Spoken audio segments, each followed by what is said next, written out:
শ্রী চতুর্দশী ব্রত কেন করা হয় জানেন কি? এখন যাদের বিবাহ হয়নি তারা বলবে শিবের মতো বর পাওয়ার জন্য করা হয়, আর যাদের বিবাহ হয়ে গেছে তারা বলবো সবাই করে তাই করি, বছরে একদিন মহেশ্বরের আরাধনা করি, মহাদেবের আরাধনা করি। এমন ভগবান তো জগতে হয় না, সবকিছুতে সন্তোষ, তাই নাম হয়েছে আশুতোষ। নলের জল দিন, কলের জল দিন, কুয়ার জল দিন, জল সেটাও তুলে মাথায় দিন, তাতেও সন্তুষ্ট। এমন ভগবান। আহা, তাই মহাপ্রভু শ্রীমুখে বলেছেন, না মানে চৈতন্যের পদ বলায় বৈষ্ণব, শিবের অমান্য করে ব্যর্থ তার সব। সে যদি নিজেকে বৈষ্ণব বলে বলে যে আমি মহাপ্রভুকে ছাড়া মানি না, আমি মহাপ্রভুকে মানি, শিবকে অমান্য করে, বলে সে জীবনে কোনোদিন বৈষ্ণব পথের দরজা দেখে।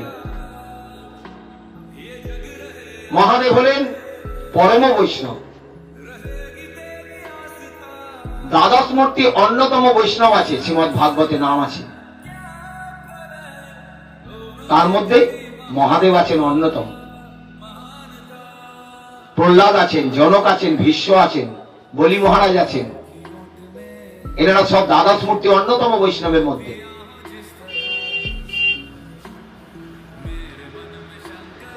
সেই মহাদেবের যে শিব চতুর্দশী ব্রত করা হয়, এই ব্রত কবে থেকে চালু হয়? পুরাণে আছে একবার এই অমাবস্যার রাতে মহাদেব আর পার্বতীর সঙ্গে কথোপকথন হচ্ছে। মহাদেব নিত্য ভিক্ষা, মুষ্টি ভিক্ষা করতেন। পার্বতী এসে বলছেন যার বাড়িতে অন্নপূর্ণা সে মুষ্টি ভিক্ষা করে। বুঝতে পারছেন? অন্নপূর্ণা যার গৃহে বাধা সে কিনা মুষ্টি ভিক্ষা করেন। তো পার্বতী এসে বলছেন, কি হে ভোলানাথ, সকাল থেকে তো খালি সিদ্ধি আর ভাং ধুতুরার মহড়া চলছে নন্দী ভিঙ্গিকে নিয়ে, ভিক্ষায় কখন যাবে? মহাদেব বলছেন, আজ আর এক লোটা সিদ্ধি নেব, তারপর যাব ভিক্ষায়। মহাদেব ভিক্ষায় বেরিয়েছেন। ভিক্ষায় বেরিয়ে এসে এক গাছের নিচে, বেল গাছের নিচে বসে আছেন। অমাবস্যার রাত্রি, প্রচন্ড দুর্যোগ, মহাদেব সেখানে বসে আছেন ধ্যান মগ্ন হয়ে। ধ্যানে কি? ধ্যানে রাম। তার নিরন্তর ধ্যানের মধ্যে রাম। ভোলা পঞ্চানন গায় পঞ্চমুখে, এমন ধন নাই জগতে, হরি নাম বিনে আর কি ধন আছে প্রাণ জুড়াতে। মহাদেব নিরন্তর হরি নামের মধ্যে ডুবে থাকেন, নামের মধ্যে তিনি বসে সেই নাম জপ করছেন।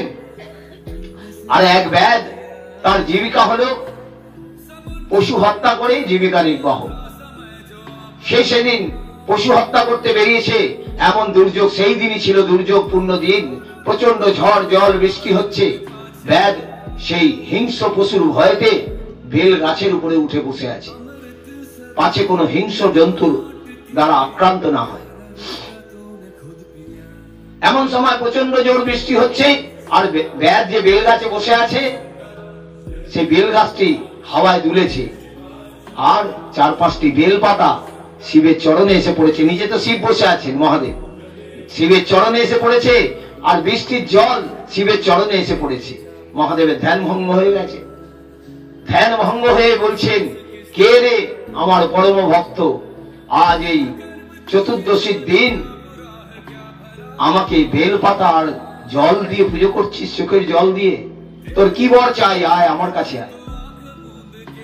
ব্যাগ তো ভয় পেয়ে গেছে দেখে, ওই রকম মূর্তি, বাকছাল পরিহিত, উলঙ্গ শরীর, সারা গায়ে সাপের গোডাউন, সমস্ত শরীরে সাপ ঘুরে বেড়াচ্ছে। ব্যাগ নেমে এসছে গাছ থেকে, বলছে, না না, আমি আপনাকে বেলপাতাও দিইনি, জলও দিইনি, আমি গাছে বসেছিলাম, গাছ দুলেছে, বেলপাতা পড়েছে, আর বৃষ্টির জল আপনার চরণে। বলছে, না না, আমি মানবো না, তুই আমার চরণে বেলপাতা আর জল দিয়েছিস, বল তোর কি বর চাই। ব্যাদ বললেন, প্রভু আমার কোনো বর চাই না, আমার গৃহেতে বালক আছে, পুত্র সন্তান, আর রমণী আছে স্ত্রী, এদের যেন আহারের ভরণ পোষণ হয়। বলে, তোর কোনো চিন্তা নেই, আমি আশীর্বাদ করলাম, তোর ঘরে অন্নপূর্ণা বিরাজ করবে। আর আজ থেকে এই চতুর্দশী তিথিতে যে আমার পুজো করবে, যে আমাকে 4 প্রহর জল দেবে, তার ঘরে শস্যপূর্ণা বসুন্ধরা বিরাজ করবে। এখান থেকে শুরু হলো শিব চতুর্দশী ব্রত। মহাদেব আশুতোষ, এদিকে মা অন্নপূর্ণা এলেন, এসে ভোলানাথকে দেখা হয়েছে, জঙ্গলে খুঁজতে খুঁজতে এসছেন, ভোলানাথ ফেরেননি।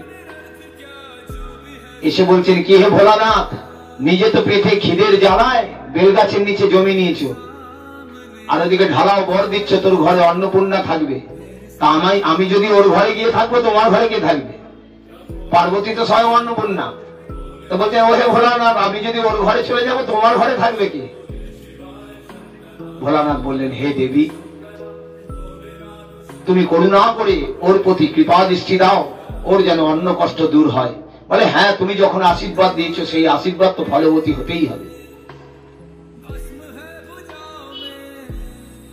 মহাদেবের অনন্ত নাম, মহাদেবের আরাধনা যিনি না করবেন, মহাদেবের তপস্যা যিনি না করবেন, মহাদেবকে যিনি জল প্রদান না করেন, তিনি বৈষ্ণব পদবাচ্য হতে পারেন না। অনন্ত অনন্ত লীলা মহাদেবের। শ্রীমদ্ ভাগবতে দক্ষ যজ্ঞের কথা আপনারা শ্রবণ করেছেন, দক্ষ যজ্ঞে দেখেছেন মহাদেবের সতীকে কাঁধে নিয়ে সতীর যে দেহ ত্যাগ করেছেন, সেই দেহ থেকে 51টি পীঠ তৈরি হয়েছে সতীর। শ্বশুর তাকে অবজ্ঞা করেছিল, অশিব বলেছিল। শিব শব্দের অর্থ হলো সভ্যতা। বলেছিল নামে শিব, আচরণে অশিব। মহাদেবকে অবজ্ঞা করেছিলেন। সেই অবজ্ঞা দেবী সহ্য করতে পারেননি, তাই অগ্নিকুণ্ডে নিজের প্রাণ বিসর্জন দিয়েছিলেন। একেই বলা হয় দক্ষ যজ্ঞ। মহাদেবের করুণা অনন্ত। আগামী শিব চতুর্দশী যেনারা যেদিন করবেন, 4 প্রহর জল দেবেন অবশ্যই। আর আপনার যা ইচ্ছা, মহাদেব কারোর ভুকা নয়, কোনো কিছুর ভুকা নয়, মহাদেবও ভাবের ভুকা। ভগবান মাত্রই ভাবের ভুকা। আপনি ভাব নিয়ে, ভক্তি নিয়ে যা কিছু করবেন, তাতেই তিনি সন্তুষ্ট। আর ভোলেনাথ তো নাম তো তার আশুতোষ, নাম তার নীলকণ্ঠ। সাক্ষাৎ ভগবান যখন পুতনার বক্ষে চেপেছিল, ভগবান চোখ বুজে নিয়েছিল। কেন? পুতনা রাক্ষসী 3 মাসের বালককে কালকুট বিষ খাইয়ে মারতে এসছে। ভগবান কৃষ্ণচন্দ্র 3 মাসের তখন পুতনার বক্ষেতে কালকুট বিষ মাখিয়ে বক্ষে নিয়েছে। ভগবান চোখ বুজে ফেলেছে। টিকাকারগণ প্রশ্ন করেছেন, বলে ভগবান পুতনার বক্ষে উঠে চোখ বুঝলেন কেন? বলে চোখ বোঝার অনেকগুলি উদাহরণ দিয়েছে। বলে একটি উদাহরণ দিয়েছেন যে আমি যার প্রতি দৃষ্টি ফেলবো সে তো উদ্ধার হয়ে যাবে। আর পুতনা সে আজকে অন্যায় কর্ম করতে এসছে, বালক হাতিনি। বালকদের যারা হত্যা করে তাদের মতো মহাপাপ আর কিছু নেই। বলে তো বালক হাতিনি, বালক হত্যা করতে এসছে, আমার যদি দৃষ্টি ওর উপরে পড়ে তো এমনি উদ্ধার হয়ে যাবে, তাই আমি দৃষ্টি ফেলবো না, চোখ বুঝে ফেলবো। তাই চোখ বুঝে নিয়েছে। বলে দ্বিতীয় উদাহরণ কি, কেন চোখ বুঝেছেন? বললেন চোখ বুঝেছে দ্বিতীয়, শঙ্করকে আবাহন করছে।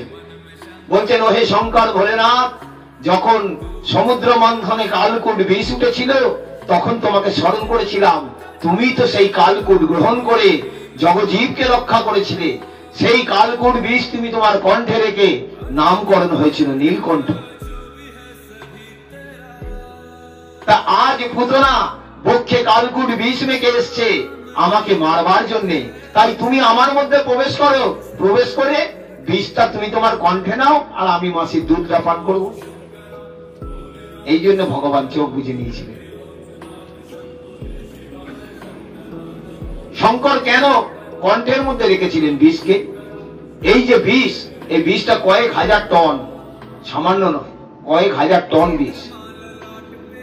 যখন দেবতাদের ভাগে পড়লো, দেবতারা সমুদ্র মন্থনের সময়, ভাগবতের সবই আলোচনা হচ্ছে, দেবতারা সমুদ্র মন্থনের সময় যখন বিষ পেলেন, তখন ওই বিষকে পান করবে। বিষ কি করবে? ওই বিষের এমন শক্তি, সমস্ত বিশ্বমণ্ডল, সমস্ত বিশ্ব রসাতলে চলে যাবে বিষে। সকলে গেলেন। ব্রহ্মা সমস্ত দেবতারা ইন্দ্র বরুণ আদি গিয়ে মহাদেবকে তপস্যা করলেন। কৈলাসে গেলেন, মহাদেব চোখ খুললেন, রাম নাম জপে ব্যস্ত ছিলেন। চোখ খুললেন, কি ব্যাপার? বলে, প্রভু আমরা তো যখনই সংকটে পড়ি আপনার কাছে আসি। কি হয়েছে? না, এই হয়েছে। ভগবান পার্বতীকে ডাকলেন, হে দেবী, সমুদ্র মন্থনে এই হলাহল বিষ উঠেছে, এই বিষ আমাকে গ্রহণ করতে বলছে দেবতারা। দেবীও সঙ্গে সঙ্গে বললেন, এ হলো পতিব্রতা স্ত্রী। দেবী বললেন, দেখো প্রভু, তুমি সেই বিষ গ্রহণ করলে যদি সমস্ত জীব জগৎ বাঁচে, তাহলে আমার এতে অনুমোদন আছে। পার্বতীর অনুমোদন নিয়ে মহাদেব কি করলেন?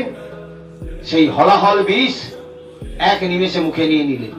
বিষ কিন্তু ঘেটেননি, বিষ গলায় রেখেছেন। এখানে টিকাকারগণ বলছেন, মহাদেব তো গিলে নিতে পারতেন, গিললেন না কেন? বলছেন, গিললেন না এই কারণে, অন্তরে তার নাম নাম চলছে, আত্মা তার কৃষ্ণ ভক্ত। গিলে যদি নেয়, সেই কৃষ্ণের গায়ে আঘাত করা হলো, ভগবানের গায়ে আঘাত করা হলো।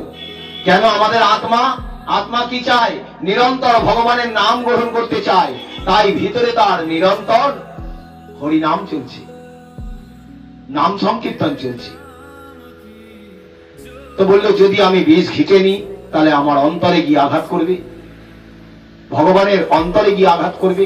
আর যদি উগড়ে দিই, তাহলে বিশ্ব রসাতলে চলে যাবে। তাই তিনি কণ্ঠে নিয়ে চোখ বুঝে রইলেন। এলো মহাদেবের মহিমা।